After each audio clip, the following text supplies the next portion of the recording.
공부하겠습니다.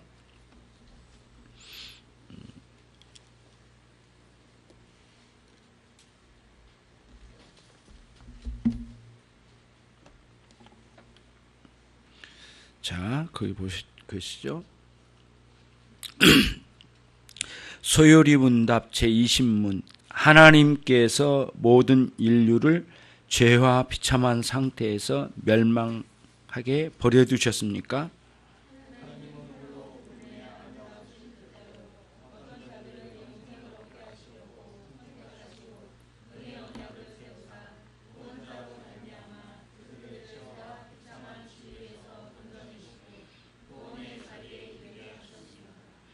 아멘. 로마서 3장 보시겠습니다. 로마서 3장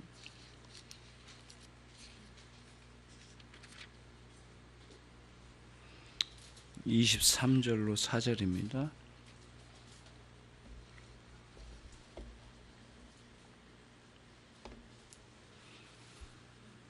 같이 읽습니다. 모든 사람이 죄를 범하였음에 하나님의 영광에 이르지 못하더니 그리스도 예수 안에 있는 구속으로 말미암아 하나님의 은혜로 값없이 의롭다 하심을 얻은 자 되었느니라. 오늘은 지난번까지 그 19절까지로 해서 인간의 비참한 결과, 그것을 우리가 쭉 배워갔습니다. 그래서 그 죄와 그 비참함 가운데 떨어져 있는 것을 봤고요. 그러면 이제 20문에서 이런 질문이 납니다. 그럼 하나님 그런 비참하게 멸망한 인류를 버려두셨는가라는 질문이 나와요. 하나님 어떻게 하셨는가? 버려두지 않으셨다.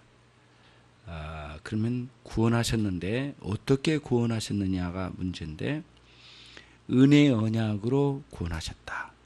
은혜의 언약으로 구원하셨다. 그게 오늘 전체적인 답입니다. 그러니까 구원과 하나님의 계획을 은혜의 언약으로 펼쳐가셨다. 이렇게 보면 딱 맞아요.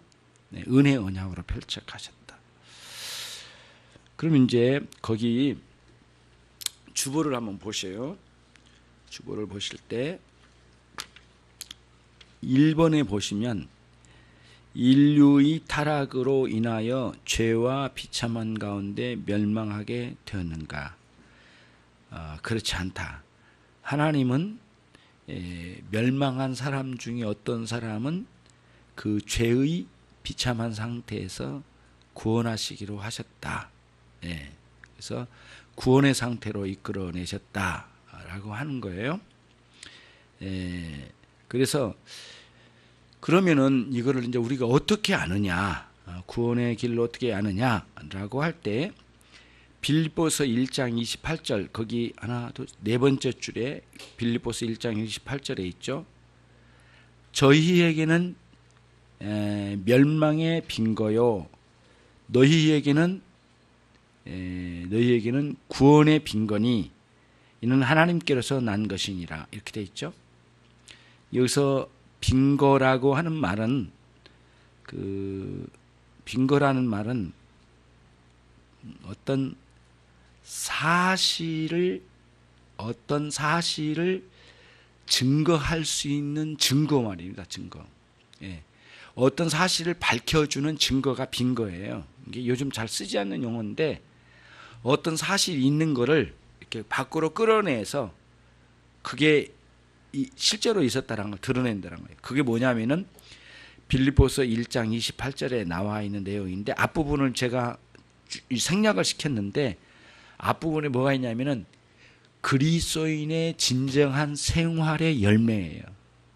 열매까지는 안 나왔지만 빌립보서 1장 28절에 그리스도인이 그리스도인답게 생활하는 것을 통해서 그 사람이 구원받았다라고 하는, 하나님 오래전에 택하여 구원하셨다라는 증거를 거기서 볼 수가 있대. 빈거. 사실을 확증하는 증거를 내놓을 수 있다. 그게 뭐냐? 그리스도인의 생활의 열매로. 요게 이제 하나예요. 굉장히 중요해요. 여러분, 우리가 그리스도인은 열매 없는 그리스도인은 그리스도인이 아니죠. 반드시 그 열매가 있는 거거든요. 네, 그래서 요한복음 15장에서도 참 포도나무이신 주님께서 너희는 내게 붙은 가지다라고 이렇게 말씀을 하셨어요. 가지면 거기에 걸맞는 포도나무, 극상품 포도나무에 가지면 포도 열매를 맺어야 되겠죠. 열매가 있는 거예요. 그러니까 그리스도인이 거룩한 열매를 못 믿는다라고 하면 스스로는 그리스도인이라고 말할지 몰라도 그가 빈거가 되지 않는다면 충분하지 않죠. 예. 반드시 거룩한 열매를 맺어가요. 어떻게든 거룩한 열매를 맺어가요. 칼빈 선생님이 이렇게 했어요. 종교적인 여러 가지 활동으로 열심을 내어서 열매를 맺어간 사람들도 있지만 우리는 그들을 분별할 수 있어야 된다. 종교 생활에 다양한 생활의 열매를 막 맺어가고 열심을 내고 그러지만 그 열매를 하나님의 영광을 위해서 열매를 맺어가는지 그 열매를 통해서 그거를 구별해 볼 필요가 있다. 왜? 거짓된 게 너무 많기 때문에, 가짜가 너무 많기 때문에 그 열매가 진정 그리스도의 영광을 위해서 맺어가는 열매들인가 아니면 자신의 영광을 위한 열매인가를 구분해야 돼.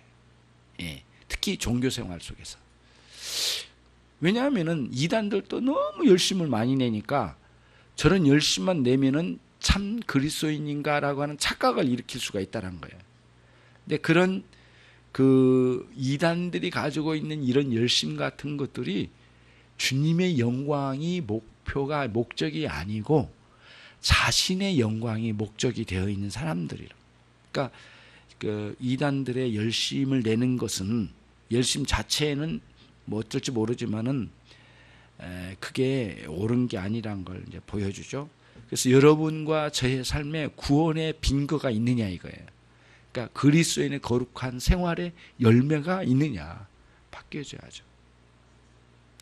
조그만 누가 옆구리 찌르면 오전 말씀처럼 복수심이 일어나가지고 견디지 못해가지고 복수하지 않으면은 죽을 것처럼 막 어쩔 줄 모르고 누가 좀 손해를 입히고 누가 좀 나에게 그런 일을 입히면 견디지 못하는 그런 것을 만날 때 너는 악한 이들을 대적하지 말라라고 하는 주님의 말씀에 전면적으로 배치된 삶을 드러내게 된 거죠. 그리스도인들만 주님의 말씀에 순종할 수 있습니다. 그러니까 로이언스 목사님은 그리스도인이 아닌 사람에게 그걸 요구하면 그걸 강요한다면 그건 이단이다 그래요. 변화되지 않는 인간에게 변화된 것을 달라고 하면은 말이 되지 않으니까 반드시 거듭난 신자여야 된대요. 그거를 아주 주장해요. 정말 중요한 문제예요. 그러니까 이단들은 영혼에 변화되지 않는 것을 통해서도 그런 열매를 요구한다라는 거예요. 이단들은 가르치면 그런 거죠. 그래서 여러분 철저히 변화가 일어나야 돼, 내적으로. 그러면 주님의 말씀에 순종해 나갈 수 있는 사람이 되는 거죠. 그렇죠?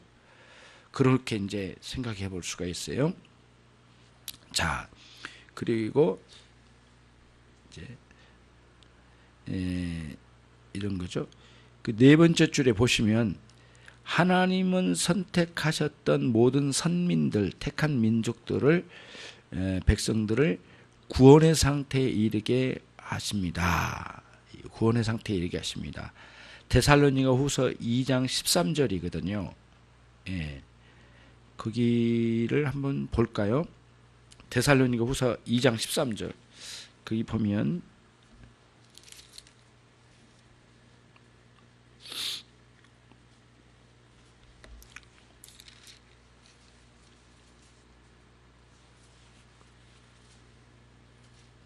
자, 2장 13절 같이 읽습니다.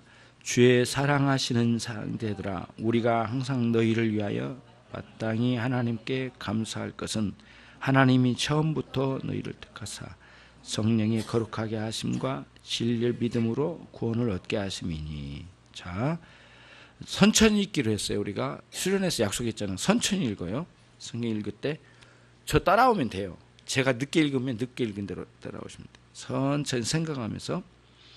자, 여기 보세요. 그러면 그 13절을 보시면 끝부분 중간쯤에 하나님이 처음부터 너희를 택하사 그랬거든요.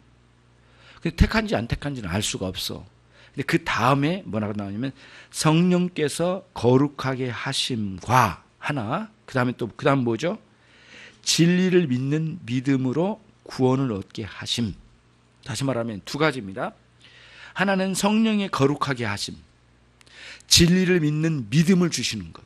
이 두 가지로 나를 영원전에 선택하셨다는 사실이 뭐래요? 아까 나와 있는, 여기 본문에 나와 있는 건 아니지만은 빙고로 드러낸 거예요. 그러니까 나를 영원전에 선택하신 것은 영원전이고 드러난 것은 지금이에요. 그러니까 지금은 뭐로 드러난다? 거룩한 뭐예요? 오늘 13절에 성령의 거룩해 하심, 우리의 내면에 거룩해 하심, 생활에 거룩하게 하심, 언어 생활에 거룩하게 하심, 관계에 거룩하심, 생활의 습관의 거룩함, 모든 면에 변화가 일어나야 돼요. 그런 전면적인 문제예요. 그러니까 기독교인은 부분적인 변화가 아니에요. 전면적인 변화를 향해 가는 거예요.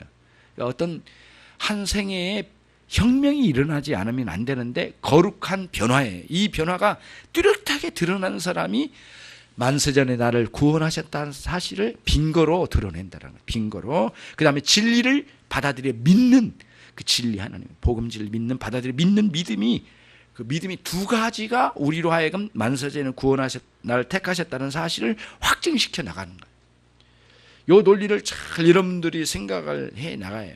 그러니까 만세전에 구원하셨느냐 알 수 없어. 그런 거룩한 내적인 성향과 또 우리 안에 새로운 본성의 큰 변화를 통해서, 믿음이라는 그런 큰 변화를 통해서 우리가 알게 되는 거예요. 나를 택하여 주셨다는 사실을 드디어 밝혀내신 거예요. 밝혀내신 거예요. 우리의 이 존재에 실제적으로 밝혀내요. 그런 거죠. 그러니까 신자가 나를 만세전에 선택하여 구원하셨다는 사실을 깨닫고 더 깊은 감사로 들어가는 게, 거룩한 생활과 거룩한 삶, 거룩한 내면과 거룩한 생활을 통해서 더 깊이 하나님께 감사할 수 있는 자리로 들어가는 거예요.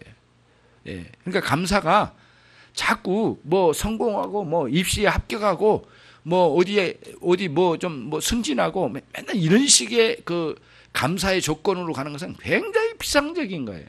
어찌 보면은 거듭나지 않은 사람도 그런 거 가지고는 감사할 줄 알아.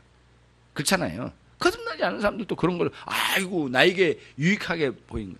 그러나 진실하게 우리가 감사하고 하나님께 가까이 가고 반응할 수 있는 건 뭐냐면 내가 거룩해져가는 전면적인 삶의 변화예요. 진리를 받아들여 믿는 놀라운 변화가 일어나요. 하나님의 말씀이 내 안에 들어와요. 놀랍도록 그런 현상들이 일어나게 되는 거죠. 자, 그 다음 2번에 하나님이 택하신 선택한 백성들은 누구입니까? 누구입니까? 택한 사람들은 누구입니까? 라고 하는 거예요. 거기 보면은 하나님의 선택된 백성들은 하나님께로부터 영원 전부터 그의 기뻐하심을 따라서 우리 영생을 주기로 작정된 그런 사람들이란 거예요. 예, 영생을 주기로 작정된 사람들. 그들이 믿더라는 거예요. 거기 보면은 사도행전 13장 48절 있죠. 예. 그러니까 사도행전의 사도들이 복음을 전하면서 믿는 사람들을 보고 어떤 걸 확인했느냐면은 영생을 얻기로 이미 작정된 사람들이 와서 믿더라 이거예요. 그걸 본 거예요. 확인한 거예요. 굉장히 놀라운 면을 가지고 있는 거죠. 그래서 여러분 이제 우리가 실제적으로 어떤 현상을 볼 수 있냐면 예수님께서 그 지상세계에서 복음을 전하실 때에 병고침을 받은 사람이나 그다음 우리가 지난번에 말했던 것처럼 오병이의 기적을 직접 경험했던 사람들 중에 사도행전 굉장히 충격을 먹었죠. 왜냐하면 예수님 죽으셨으니까 십자가에 죽으신 걸 보고 너무 충격을 먹고 거의 대부분 흩어져 도망가 버렸거든요. 그렇잖아요. 그러니까 부활하셨다는 사실은, 솔직히 말해서 부활하셨다는 사실은 제자들 중심으로 그렇게 많이 알려지지 않았어요. 예. 500여 명, 많으면 500명, 그리고 120명이에요. 그렇잖아요. 여러분 성경이 그렇게 되어 있거든요. 대부분의 사람은 안 보여줬어요. 그리스도의 부활하심은 누구에게도 안 보여주셨단 말이에요.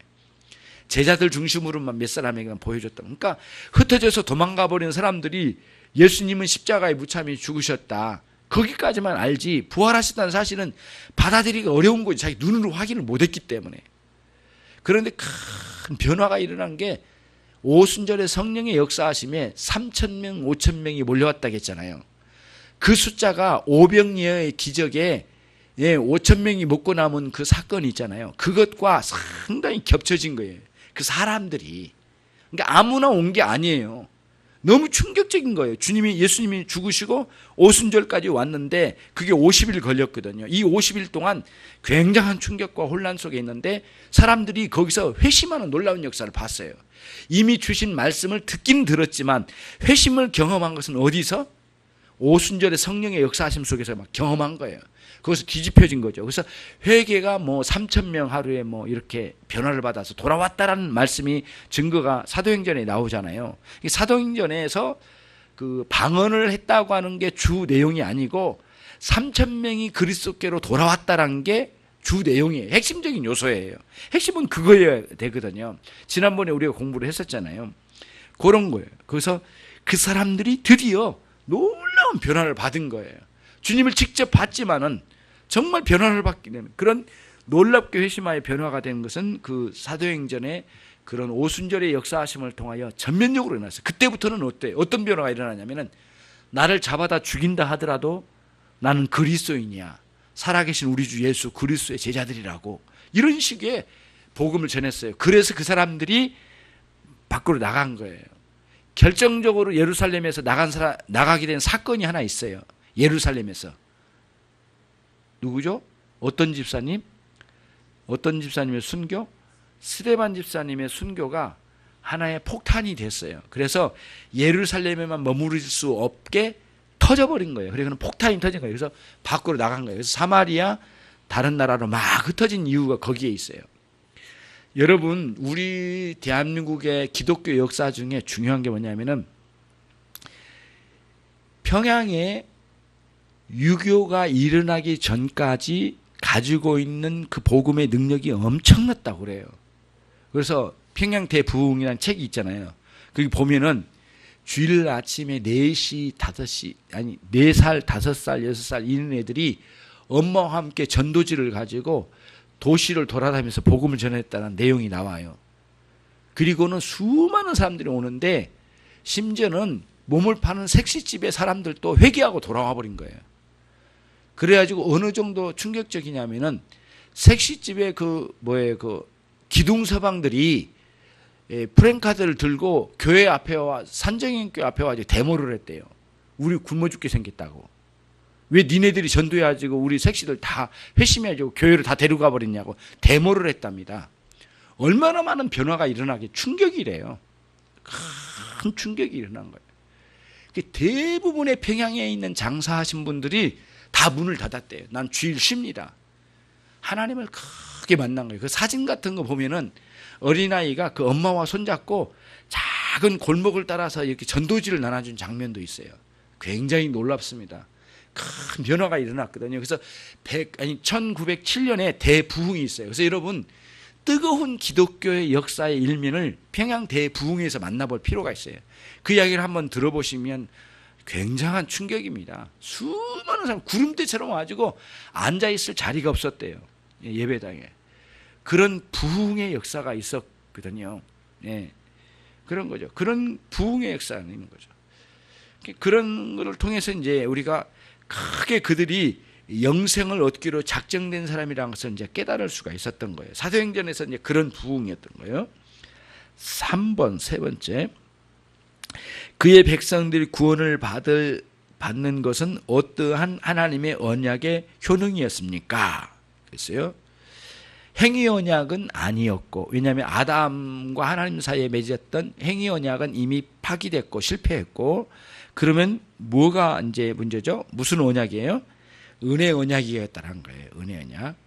그러면 3번에 2번을 보시면 선택자가 피택자가 구원 얻는 것은 은혜 언약을 통해서 얻습니다. 그러니까 행위 언약은 모두 절망스럽게 무너진 거고 은혜 언약에서 구원을 얻게 된 거예요. 그러니까 은혜 언약은 하나님 구원하시기로 작정한 일들이 실제로 놀랍게 성공을 이루는 언약이 되었다 이거예요. 그러니까 은혜 언약은 행위 언약과 어떤 차이가 있느냐면 행위 언약은 인간이 선악과를 따먹지 말라는 하나님의 말씀에 순종함으로 구원에 이를 수 있는 길이 열려져 있었어요. 그렇죠? 그러나 그건 실패했고 은혜 언약은 뭐냐면은 인간의 공로로는 도저히 언약을 맺을 수 없어. 왜? 인간은 이제 끝나버린 거야. 완전히 무능하고 부패하고 전적 타락에 있기 때문에 인간으로부터 얻어낼 만한 그 어느 것도 없어요. 모두 끝난 거예요. 인간이 다 멸망이에요. 그렇기 때문에 은혜 언약이란 건 뭐냐면 인간은 스스로 아무것도 할 수 없는 무능한 자이지만 하나님께서 일방적이고 절대적인 은혜의 방식으로 우리에게 은혜를 밀어 넣어 주신 거예요. 일방적이고 하나님의 주권적인 방식으로 우리에게 은혜를 베풀어 주셨어요. 그래서 은혜를 베풀어 주신 게 뭐냐면은 우리의 공로가 아니라 예수님의 공로로 구원을 얻는 것이고 우리는 다만 조건이 하나 있다면 믿음이라는 손을 내밀어서 그분이 이루신 구원을 받는 것 외에는 없어요. 우리의 공로가 없고 공로는 주님께 있고 공로는 하나님께 있고 우리에게는 공로가 없기 때문에 선물로 은혜로 받았다라고 하는 차원에서 은혜 언약이에요. 일방적이고 주권적이고 하나님의 위대한 역사이죠. 만약에 그렇지 않으면 인간이 스스로 구원에 이를 만한 여력이 전혀 없기 때문에 은혜 언약이 아니면 절대적으로 절망적인 존재였기 때문에 그렇게 하셨던 것이에요. 네 번째, 은혜 언약은 누구와 함께 맺으셨는가라는 문제예요. 이것이 이제 중요한 건데요. 은혜 언약은 행위 언약은 하나님과 창조주 하나님과 인류 사이에 맺은 언약이었죠. 누구를 대표로 했죠? 누가 대표로자 갔죠? 인류의 대표자로 아담이 대표로자로 갔어요. 그러니 실패였어요.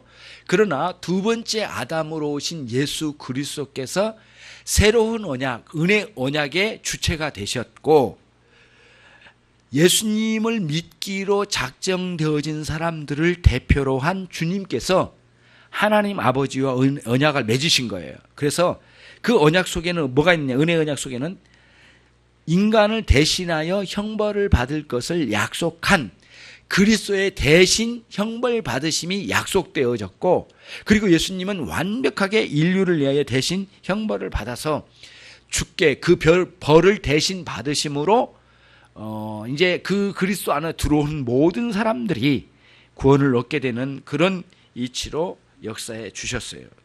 그래서 이런 원리, 다시 말하면 그리스도로 말미암아 구원을 얻는 원리를 이미 창세기에 이미 기록된 내용이 많아요. 아브라함의 언약 속에도 다 들어있고요.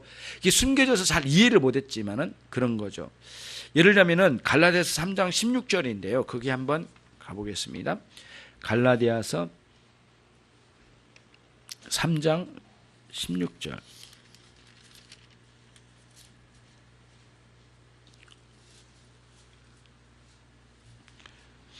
자, 같이 읽겠습니다. 이 약속들은 아브라함과 그 자손에게 말씀한 것인데 여럿을 가리켜 그 자손들이라 하지 아니하시고 오직 하나를 가리켜 내 자손이라 하셨으니 곧 그리스도라. 자손이 단수로 되어 있대요. 아브라함의 언약 속에 자손이라고 명명되어 있는 단어가 단수로 되어 있대요. 단 하나. 근데 그 자손은 누구라고요? 예수 그리스도. 그분이 진정한 자손이란 거예요. 그러니까 왜 그럴까요? 여기서 말하는 아브라함의 구원의 자손들의 구원의 은총을 이야기하신 그 자손은 단수로 되어 있는데 예수님이셔.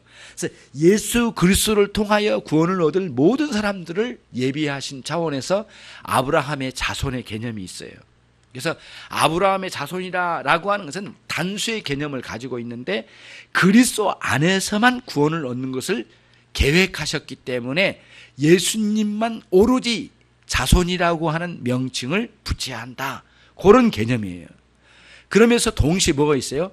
아브라함의 영적인 자손으로 입양된 우리들까지 포함해서 모두 왔는데 각자가 아니에요.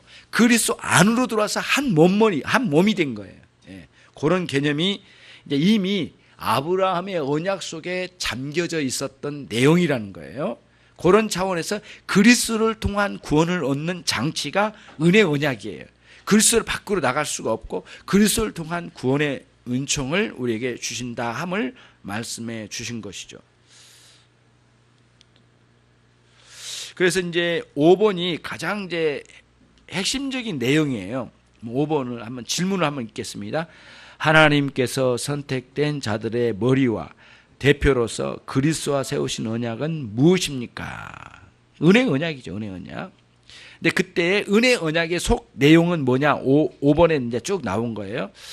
그러니까 선택된 사람들의 대표자로서 그리스도가 세워지셨고, 그리스도는 그들을 대신하여 형벌을 받으셨고, 그리스도는 영원한 이제는 중보자의 직분을 끝까지 감당하시고, 그리스도 안에 들어온 사람들은 의롭게 하시고 구원하시기로 하셨다는 것이에요. 이게 이제 어디에 나온 내용이냐면은 이사야서 53장에 나와 있는 여호와의 종이 대신 고난받는 내용으로 표현이 되어졌던 내용들이었어요. 그렇죠? 그러니까 예수님이 그 안에 이제 은혜 언약의 내용 속으로 들어가면 이런 장치가 있어. 대신 형벌을 받지 않냐면은 도저히 인간을 구원할 수 없는 상황이 돼버린 거예요. 인간들 각자 형벌을 받으면 영혼이 멸망해 죽거든요. 그러면은 이 언약이 세워지지 않잖아요. 그것을 여기서 이야기하고 있어요. 6번으로 가면은요. 그러면 하나님께서 그리스도로 말미암아 선택된 자들과 세우신 언약의 은혜 언약의 그 약속의 내용은 뭐냐? 내용은 뭐냐? 일반적인 의미와 특별한 의미가 있는데, 일반적인 의미는 뭐냐면 히브리서 8장 10절에 있는데요. 나는 저희에게 하나님이 되고, 그렇죠? 그렇죠? 저희는 내 백성이 되리라. 이게 언약의 핵심 요소예요. 핵심 내용이에요. 가장 개괄적인 내용으로 쓰여져 있어요. 자, 다시 말씀드릴게요. 언약의 내용으로 가면 언약의 내용이 뭐 어떻게 해준다는 말이냐 라고 하는 질문이 있을 거 아니에요. 언약을 해서 뭐 어떻게 해준다는 말이야. 그러면은 나는 너희들의 하나님이 되겠다. 이게 하나님의 약속이에요. 그 다음에 너희는 나의 백성이 되리라. 그런 아주 중대한 문제를 그 아주 총체적인 내용이지만은 넓은 의미로 이제 쓰여지긴 했지만은 그런 거죠. 내가 예를 들자면 나는 너희 하나님이 되리라 라고 하는 건 뭐냐면 나는 영원토록 너희를 버리지 아니하고 너희를 보호하고 영원한 영생의 길로 나는 너희를 인도하리라. 이 약속 안에 들어온 자들, 그런 개념이에요. 예. 그 다음에 또 이제 저희는 내 백성이 되리라고 하는 말씀 속에는 뭐냐면 너희는 내 백성이 되면 믿음과 순종으로 영원토록 나와 함께 해야만 하는 사람들이다. 그래서 양쪽 면에서 하나님 측면에서 백성 측면에서 두 가지 다 그렇게 일반적인 의미로 쓰여져 이제 우리에게 전해주고 있는 거죠. 자, 그러면은 저희는 내 백성이 되리라는 이 약속은 그들에게 그렇게 관계적인 면이 있고요. 그러면 이제 보다 특수한 면이 있어요. 그 밑에서 보면 이제 하단 부분에 보면 보다 특수적인 것은 무엇이냐면은 하나님의 은혜 언약 안에서 선택된 자들에게 그리스도로 말미암아 약속하시는 것인데, 첫 번째 어떤 현상이 일어나냐? 그들 안에 실제적인 매우 독특한 현상이 일어나요. 첫 번째가 뭐예요? 조명. 예, 조명. 하나님을 알아갈 수 있는 깨달음의 세계를 열어준다는 거예요. 이게 놀라운 효과예요. 그러니까 하나님의 백성이 되고 우리의 하나님 되심이 실제로 드러날 때는 어떻게 된다? 첫 번째는 하나님이 누구신지를 알게 되는 거예요. 하나님을 아는 지식이 열려지기 시작해요. 조명. 이게 놀랍죠. 그 다음에 인간이 어떤 존재인지를 아는 지식이 생겨요. 그 다음에 오늘 김숙 집사님이 일부 예배 때 설교를 안에 그 기도, 대표 기도 중에 그거였어요. 우리가 하나님 성경 속에서 담겨진 지식은 세 가지인데, 하나님 아는 지식, 그 다음 뭐예요? 인간을 아는 지식, 또 하나는 세상을 아는 지식. 세 가지거든요. 이 세 가지를 다 묶어져 있어요. 요거를 크게 확장한 게 66권의 내용이거든요. 요거를 딱 압축하면은 하나님 아는 지식, 인간을 아는 지식, 뭐예요? 세상을 아는 지식, 이 세상을 아는 지식. 세 가지 지식으로 응축되어 있는데, 그런 지식에 대한 깨달음을 주는 조명이라는 거예요. 조명. 놀랍게 우리를 그 영적인 깨달음으로 확 열어주신 거예요. 빛을 비춰주신 거예요. 그런 효과가 드러난데 은혜 언약 안에 들어와 있는 너희는 내 백성이 되고라고 하는 그 사람들에게는 실제로 그런 조명의 역사가 있대요. 두 번째는 뭐예요? 두 번째, 죄를 용서해 주심이에요. 죄의 용서를 반드시 경험해요. 처음에는 진리를 알아가는 그 놀라운 조명이 있었고, 두 번째는 죄를 용서해 주시는 사죄의 은총의 세계가 경험되는 사람이에요. 반드시 그런 경험이 일어나게 돼, 실제적으로. 그렇죠? 그 다음에 세 번째는 뭐냐면은 죄의 용서를 받은 그 사람들이 반드시 거룩한 생각과 마음과 내면과 그리고는 삶의 전체가 거룩한 방향으로 나가요. 삶이 아까 열매라고 했잖아요. 그런 열매를 맺어갈 수밖에 없는 거죠. 그런 열매를 이제 맺어가는 거죠. 성화, 그렇죠. 그런 실제적이고 매우 독특한 현상이 그들 안에 일어나요. 이 세상에서는 경험할 수 없는 조명과 사죄와 성화의 역사가 내면적으로 강력하게 그들 안에 밀려들어오게 되는 거예요. 그래서 거듭난 신자에게는 두 가지가 온다고 했잖아요. 첫 번째는 거룩한 성향이 들어오고, 두 번째는 새 생명의 원리가 심겨진다. 옛날에는 그 육체의 생명의 원리만 살았는데 영적인 생명의 원리가 또 하나 주어진 거예요. 이런 놀라운 변화가 우리 안에 일어나게 되는 것이에요. 자, 그 다음 마지막 7번입니다. 은혜의 조건은 믿음이에요. 믿음. 은혜의 조건은 믿음이에요. 믿음으로 말미암아 그리스도를 경험해요. 자, 근데 실제적으로 믿음에 의해서 조건이라고 할 때 이런 걸 생각하면 안 됩니다. 공로적 조건이 있고 내가 뭔가를 수고해서 낳은 결과를 얻었다면 내가 공로적인 조건이겠죠. 공로적인 조건이겠죠. 그러나 여기서 말하는 믿음은 공로적인 조건이 아니에요. 수납적인 조건이에요. 무슨 뜻이냐면은, 자, 여러분 손을 한번 들어봐요. 양손을. 좀 유치스럽게 한 이유는 여러분이 아실 거예요. 스스로 깨닫고 계실 겁니다. 자, 손을 내밀어 보세요. 두 손을 내밀으세요. 예. 이게 믿음이에요. 구원에서는 이게 수납적인 게 우리가 주신 것을 받는 거죠. 이제 내리셔요. 이렇게 그러니까 구원을 주신 것을 믿음으로 받는데요. 그러니까 수납적 조건이지 우리가 그 구원을 주실 만한 여건을 다 만들어 놓은 게 아니야. 근거를 만들어 놓은 거예요. 그 근거는 주님께서 주신 거예요. 그러니까 공로는 그리스도께 있고 우리에게는 믿음이라는 조건이 있는데 구원을 얻으면 반드시 믿어야 돼. 믿음의 조건이 있는데 그 조건은 뭐예요? 공로적이 아니라 뭐라고요? 수납적인 조건이다. 이 차이가 크게 있는 거예요. 다만 우리는 손을 내밀어 그 주신 것을 선물을 받는 차원이죠. 이런 관점을 잘 이해하면은 은혜 언약의 조건이라고 말했지만 그렇지 않아요. 행위 언약의 조건은 뭘까요?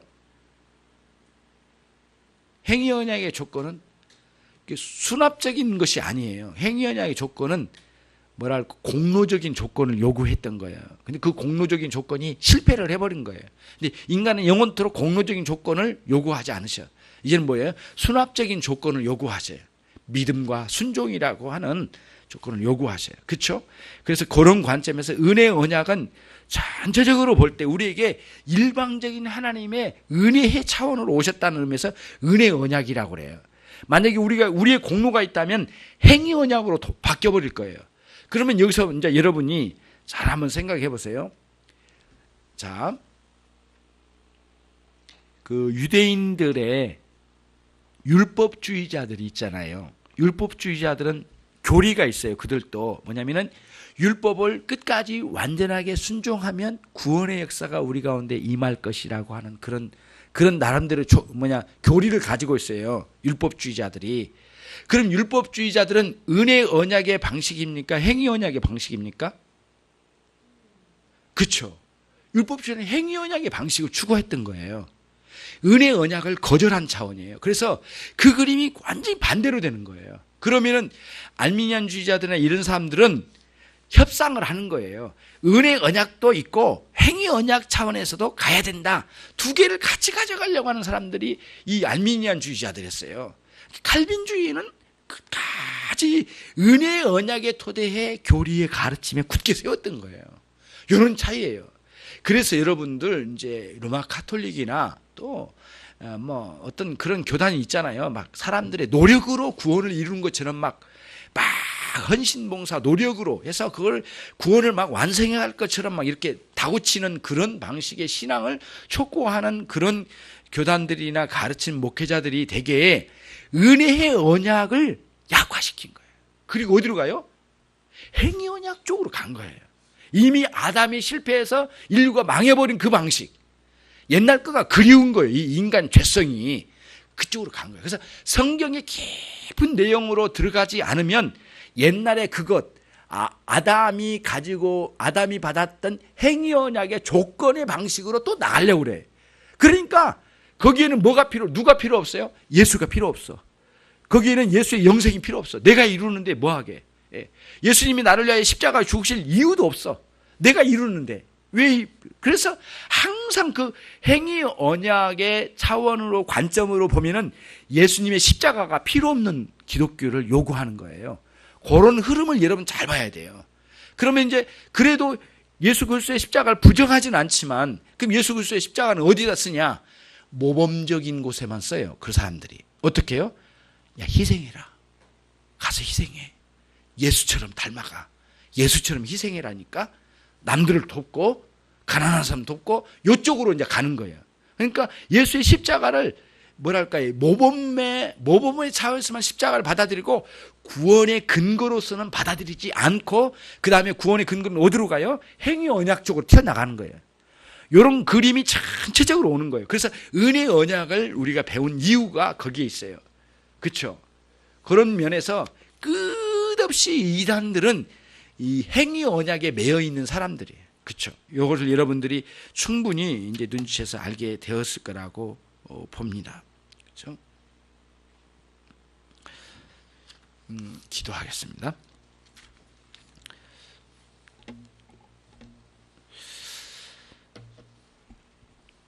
하나님 아버지, 저희들이 은혜 언약의 관점에서 우리의 신앙의 깊은 가르침을